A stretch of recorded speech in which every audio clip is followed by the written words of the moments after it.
அஸ்ஸலாமு அலைக்கும். இந்த சண்டே வந்துட்டாலே போதும், பிள்ளைங்களை வீட்டில் வச்சுட்டு சமாளிக்கவே முடியாது. அதே சமயம் அவங்களும் எங்கேயாவது கூட்டிகிட்டு போக சொல்லி நைன்ட்டே இருப்பாங்க. சரின்னு அப்படி ஒரு நாள் சண்டே ஈவினிங்க்கு எங்கள் வீட்டிலேருந்து கொஞ்சம் தூரத்தில் வந்து புதுசாக ஒரு கஃபே ஓப்பன் பண்ணியிருந்தாங்க. சரி அப்படியே காஃபி குடிச்சிட்டு கொஞ்சம் ஸ்நாக்ஸ்லாம் சாப்பிட்டு வரலான்னு நினச்சி தான் போனோம். பட் போகிற வழியில் சரி வரப்பையும் சரி அந்த பொழுது சாயிற டைம்னு சொல்லுவாங்கல்ல, அந்த சீனரிஸ்லாம் பார்க்கறதுக்கே ரொம்ப மனசுக்கு ரிலாக்ஸாக இருந்துச்சு.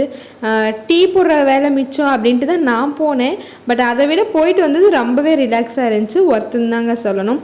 ஸோ நம்ம பெண்கள் எல்லாருமே வாரத்தில் ஒரு நாள் இந்த மாதிரி ஒரு சின்ன சின்ன மைண்ட் ரிலாக்ஸ் எடுத்துக்கிட்டோம் அப்படின்னா அடுத்த 6 நாள் வாரத்தில் ஓடுறதுக்கு ரொம்பவே ஹெல்ப்ஃபுல்லாக இருக்கும். சரி, வீடியோ பாட்டுக்கும் கண்ணுக்கு குளிர்ச்சியாக ஓடிட்டுருக்கட்டும், நம்ம எப்பயும் போல் பேசலாம். இன்றைக்கி மெயினாக நம்ம பேச போகிற டாபிக் என்ன அப்படின்னா, சேமிப்புக்கும் கஞ்சத்தனத்துக்கும் இருக்க வித்தியாசத்தை பற்றி தான் பேச போகிறோம். பொதுவாக பெண்களில் சிலர் என்ன செய்வாங்கன்னா, நமக்கு சேமிப்பு தான் முக்கியம், நமக்கு வர்றது கொஞ்சம் வருமானமாக இருந்தால் கூட பரவாயில்ல, நம்ம சேமிக்கணும் அப்படின்னு நினச்சி வாழ்க்கையில் நிறைய விஷயங்களை அனுபவிக்காமையே வர காசு எல்லாத்தையுமே சேமிப்புக்கு ஒதுக்கிட்டு நம்ம செய்யறது சரிதானா தப்பான்னு தெரியாமல் போயிட்டுருக்க கேட்டகரி ஒன்று. இன்னொரு கேட்டகரி என்னென்னா, வர வருமானத்தில் கம்மியாகவே இருந்தாலும் கொஞ்சம் சந்தோஷமாக வாழ்க்கையை வாழலாமே, சேமிப்பு நம்ம எவ்வளோ சேமித்தாலும் வந்து நம்மளோட வருமானம் ஒரு மிடில் கிளாஸ் ஃபேமிலி அப்படிங்கிறப்போ இந்த வருமானத்தில் நம்ம இன்றைக்கி சேமித்தாலும் பெருசாக ஒன்றும் சேர்த்துற போகிறது கிடையாது, அதனால் வரதில் நம்ம நல்லபடியாக சாப்பிட்டு செலவு பண்ணி வாழ்ந்துட்டு போயிடலாமே அப்படின்னு நினைக்கிற கேட்டகரி. இந்த 2 பேர் பண்ணுறதுமே தப்புன்னு சொல்ல முடியாது, சரின்னு சொல்ல முடியாதுங்க. நமக்கு சரியான ஒரு கைடன்ஸ் இல்லாமல் நம்மளே ஒரு பாதையை தேர்ந்தெடுத்து அதில் கண்ணை மூடிட்டு போயிட்டுருப்போமா இருக்கும். ஸோ இந்த வீடியோ உங்களுக்கு ரொம்பவே யூஸ்ஃபுல்லாக இருக்கும். நீங்கள் 2ல் எந்த கேட்டகரியாக இருந்தாலும் சரி, உங்களுக்கு இந்த வீடியோ பார்த்து முடிச்சதுமே ஒரு தெளிவு கிடைக்கும். இப்போது சேமிக்கணுங்கிறியா இல்லை வர்றது எல்லாத்தையும் செலவு பண்ணி சந்தோஷமாக வாழ்க்கையை அனுபவிக்கணுங்கிறியா அப்படின்னா 2மே கிடையாதுங்க. 2மே தனித்தனியாக செய்யக்கூடாது, 2ஐயும் சேர்த்து செய்யணும். அதாவது நமக்கு ஒரு வருமானம், அது மிடில் கிளாஸாக இருந்தாலும் சரி, ஹை கிளாஸாக இருந்தாலும் சரி, இல்லை லோவர் கிளாஸாக இருந்தாலும் சரி, நமக்கு வருமானம்னு ஒன்று வரப்போ முதல்ல நம்ம பட்ஜெட் போடுறதுக்கு முன்னாடி சம்பளத்தை வாங்கினதுமே பட்ஜெட் போடுறதில் ஸ்டார்டிங் சேமிப்பு அப்படின்னு தான் ஒதுக்கணுங்க. ஏன்னா வாழ்க்கையில் கண்டிப்பாக சேமிப்பு முக்கியம். நம்ம சேமிக்கிறது நம்ம ஃப்யூச்சருக்கும் சரி நம்ம குழந்தைங்களுக்கும் ஒரு எடுத்துக்காட்டாக இருக்கும். அதனால் கண்டிப்பாக சேமிப்புக்குன்னு ஒரு அமௌண்ட் ஒதுக்குங்க. ஒரு எக்ஸாம்பிளுக்கு சொல்கிறேன், ஒரு காசு ஒரு 100 ரூபாய் உங்ககிட்ட இருக்குன்னா அதில் 10 ரூபாயை சேமிப்புக்குன்னு எடுத்து வச்சுட்டு 90 ரூபாயை மட்டுமே செலவு பண்ணுங்கள். அந்த 10 ரூபாய் என்னோடது இல்லை, உங்களோட வருமானத்துக்கு பொறுத்து நீங்கள் அதை எடுத்து வைங்க. அந்த காசு என்னோடது இல்லை அப்படின்னு சொல்லி ஒரு ஓரமாக, அதுக்கு நிறைய டெக்னிக்ஸ் இருக்குது, நம்ம அதை பற்றி தனியாகவே ஒரு ஃபுல் வீடியோ கூட போடலாம். உங்களுக்கு வேணும் அப்படின்னா கமெண்ட் பண்ணுங்கள். சேமிப்புக்கு நிறைய வழிமுறைகள் இருக்குது, போஸ்ட் ஆஃபீஸ், நகைச்சீட்டு, அந்த மாதிரி கூட நீங்கள் சேமிக்கலாம். அதுக்கப்புறமா மிச்சம் இருக்க காசை முறையாக பட்ஜெட் போட்டு முறையாக செலவு பண்ணுங்கள். அதாவது மளிகை சாமானம், இல்லை ஸ்கூல் ஃபீஸு, பால் கணக்கு, காய்கறி இந்த மாதிரி எடுப்பீங்க இல்லையா, பட்ஜெட் போடுவீங்க இல்லையா, அதில் எக்ஸ்ட்ரா செலவுக்குன்னு சொல்லி ஒரு அமௌண்ட் ஒதுக்குங்க. அது 500 1000 உங்களால் எவ்வளோ முடியுமோ அந்த அளவு ஒதுக்கி அதை வந்து சந்தோஷமாக மனசார செலவு பண்ணுங்கள்.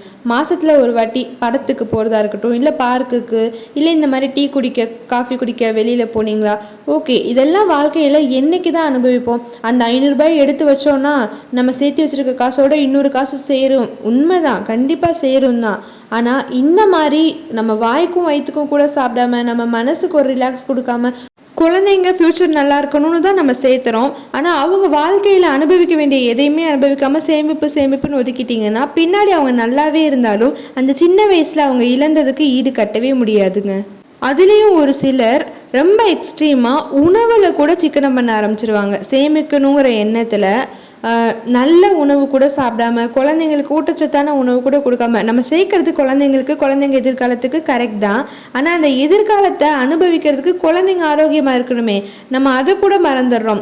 நல்ல பால், திக்கான பால் கொடுக்காம கொஞ்சம் தண்ணி கலந்து, ஏன்னா இதில் ஒரு காசு மிச்சமாகும் அதில் ஒரு காசு மிச்சமாகும், கறி வாங்காமல் ஒரு நல்ல காய்கறி வாங்காமல் அப்படிலாம் நம்ம சேமித்து அந்த குழந்தைங்களுக்கு சேர்த்து கொடுக்கணுங்கிற எந்த அவசியமே கிடையாதுங்க. அவங்க வளர்ந்து ஒரு ஆளாக இருக்கப்போ அவங்களுக்கு நல்ல உடல் ஆரோக்கியத்தையும் அவங்களுக்கு நல்ல மெமரிஸையும் நம்ம கொடுத்தோமா, அதுவே ஒரு பெரிய சேமிப்புங்க. அதுக்குன்னு குழந்தைங்களுக்கு கேட்டதெல்லாம் வாங்கி கொடுக்கணும், கண்ணில் பார்த்ததெல்லாம் வாங்கி கொடுக்கணும் அப்படின்னு செய்யணும்னு நினச்சோம்னா அது ஆடம்பரத்தில் போயிடும். நான் சொல்கிறது ஆடம்பர செலவுக்கு இல்லைங்க, அத்தியாவசிய செலவு. இந்த வெளியில் ஒரு நாள் போய் என்ஜாய் பண்ணுறது அத்தியாவசியமானு கேட்டால் கண்டிப்பாக அத்தியாவசியம்தான். நீங்கள் வாரத்தில் 3 நாள் போகணும், இல்லை வாரம் முழுக்க போயிட்டே இருக்கணும்னு நினச்சாதான் ஆடம்பரம். வாரத்தில் 1 நாள், மாதத்தில் 2-3 நாள் அப்படின்னு நீங்கள் ஒதுக்கிறது ஆடம்பரமே கிடையாதுங்க. இந்த காலகட்டத்தில் அதுவுமே அத்தியாவசியம்தான். யோசிச்சு பாருங்கள், முன்னெல்லாம் பிள்ளைங்களுக்கு ஸ்கூல் டைமிங் கம்மியாக இருக்கும். வீட்டுக்கு வந்ததுமே பிள்ளைங்களோட சேர்ந்து தெருவில் விளையாட போவாங்க, ஓடி ஆடி விளையாடுவாங்க. அவங்களுக்கு அது ஒரு பெரிய ரிலாக்ஸ் இருக்கும். ஆனால் இப்போ உள்ள குழந்தைங்களுக்கு நமக்கு வெளியில் அனுப்புகிற சூழ்நிலையாக இருக்குது. நம்ம பயந்துக்கிட்டே வீட்டில் அடைச்சடிச்சு வைக்கிறோம். அவங்க உடம்பும் சரி மனசும் சரி எப்படி ஆரோக்கியமாக இருக்கும்? அதே மாதிரி குழந்தைங்க ஒன்று ஆசைப்பட்டு கேட்குறாங்களா, அதை தாராளமாக வாங்கி கொடுங்க. ஆனால் செல்லம் கொடுத்து கேட்டதை என் பிள்ளை கேட்டுருச்சு நான் வாங்கி கொடுக்காம இருக்க மாட்டேன் அப்படின்னு வாங்கி கொடுக்காதீங்க. உங்கள் சூழ்நிலையை உணர்த்தி வாங்கி கொடுங்க. வறுமையில் இருந்தாலும் நான் என் பிள்ளைக்கு நான் செய்யணும்னு நினைக்கிறேன், நீ வாழ்க்கையில் அனுபவிக்கணும்னு நினைக்கிறேன் அப்படிங்கிறத உணர்த்தி வாங்கி கொடுங்க. ஒரு சில விஷயங்கள்லாம் நம்ம சிக்கனமே பார்க்கக்கூடாது அப்படின்னு சொல்லுவோம் இல்லையா, அதில் இதுவும் அடங்குங்க. என்னென்னா நம்ம கணவர் வீட்டு சைடு ரிலேஷன்ஸில் ஏதாவது அவர் செய்கிறேன் அப்படிங்கிறப்ப அப்போ தான் நம்ம சிக்கனத்தெல்லாம் கொண்டு வந்து காமிப்போம். நம்மள்கிட்ட இவ்வளோதான் காசு இருக்குது, அவங்களுக்கு இவ்வளோ செய்யணுமான்னு அதெல்லாம் செய்ய வேணாங்க. என்னைக்காக இருந்தாலும் அது நமக்கு விட்டு போகிற உறவு இல்லை.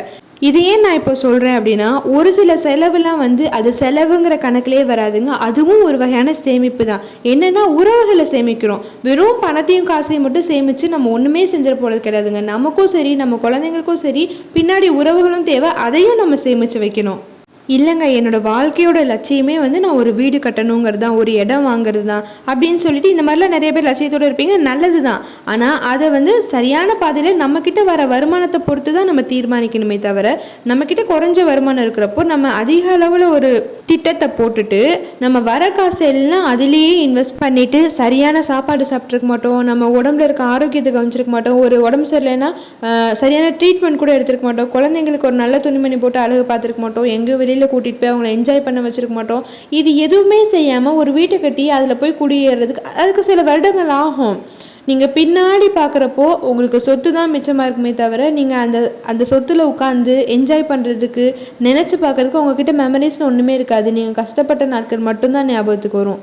பெண்கள் நாம் என்ன பண்ணுவோம், நாமளுமே வீடு தான் முக்கியம்னு சொல்லிட்டு நம்ம ஆசையாக வச்சுருக்க நகை நட்டு எல்லாத்தையும் விற்று வீடு கட்ட கொடுத்துருவோம் வீட்டுக்காரங்கள்ட்ட.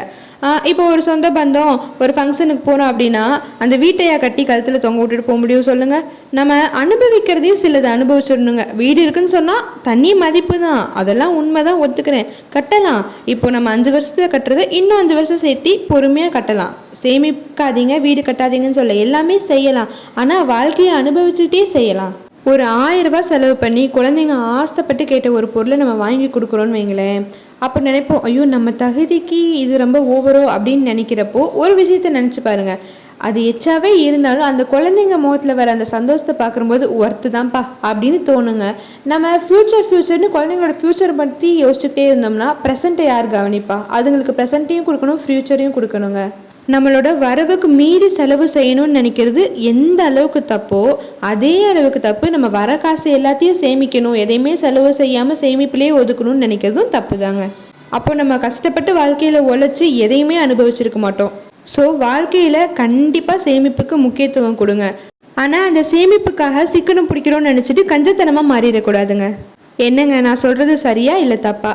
இந்த வீடியோவில் நான் பேசியிருக்கிறது உங்களுக்கு ஒரு நல்ல மோட்டிவேஷனாக கைடன்ஸாக இருக்கா அப்படின்னு சொல்லிட்டு கமெண்ட் பண்ணுங்கள்.